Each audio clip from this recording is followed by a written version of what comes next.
Hello and welcome to Collaboration Connection. In our next series, we will be using different scenarios to discuss what frameworks we will be setting up to help districts with connecting with their special education teams and frameworks. Today, our scenario is about a fifth grade student who has some disabilities and is experiencing difficulties in a general education setting. Their academic progress has slowed, behaviors have increased, and communication amongst educators had strained. The general education teacher feels overwhelmed. The special education teacher believes the supports are not being implemented consistently. Parents report frustration, confusion, and the building principal has asked for a plan to improve. So here are some ideas that we are going to look at to create some sort of a framework to help this school district out. We're going to look at 5 different parts. We have teaming.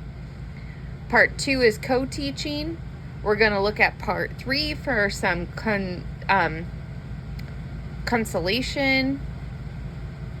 And then part 4, coaching and mentoring, and finishing up with a reflection and how it connects to our chapters. So for teaming, we really need parents involved because it's part of the IEP team. We want parents involved because they get to see their child in a unique perspective that we don't get to see as teachers. Of course, we need the general education teacher. We need the special education teacher who's going to provide SDI. We also need the building principal, and we need the school, maybe psychologist or specialist to interpret evaluation results, instructional implications.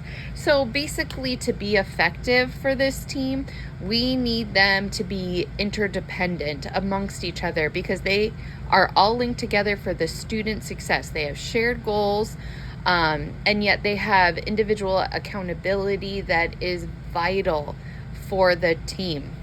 So we're going to start with that team. The second thing, again, in part 2 is co-teaching. I highly recommend that this school district use highly strong co-teaching where they have one teach and one observe. I would like them to collect some sort of systematic objective data to notice the students' increased behaviors. At what moments is that happening? When's the frustration and when is the confusion? We also want station teaching, just to lower the teacher-student ratio by dividing the class. That helps the gen ed teacher and the special education teacher be a little bit more one-on-one with students at times, and hopefully it can give the student more individualized attention at times.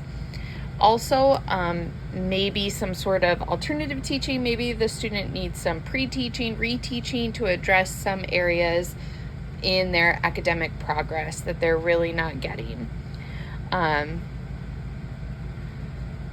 Consultation is basically an indirect service. The approach is given to the increased classroom behaviors. So we definitely need some sort of behavioral consultation approach. It would be very helpful. It will focus on identifying the environmental triggers and providing the overwhelming general education teacher with specific research-based strategies to help with that student's behavior. And hopefully that consultation gives support throughout the whole team, especially if there's constant crisis in the intervention. And then part 4, we want that coaching and mentoring. We want both, and we want them to be collaborative.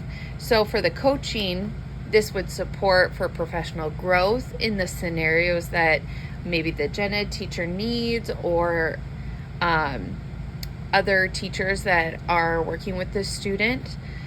That way they are teaching consistently and appropriately. They are collecting data consistently and providing the student with feedback. Mentoring, this is better suited for the long term. Professional development, maybe pairing a less experienced teacher. Maybe the gen ed teacher is not experienced and needs a more veteran perspective to help. And then something that I would like to reflect on in part 5 is our reflection in chapter 6, the concept of transdisciplinary teaming. That is when professionals commit to role release, where they teach and learn across disciplines to provide integrated services. I would definitely apply this to this school setting by moving away from like siloed services where a student just goes to whatever assistance they need. So this ensures that the students' needs are met continuously rather than just during isolated sessions.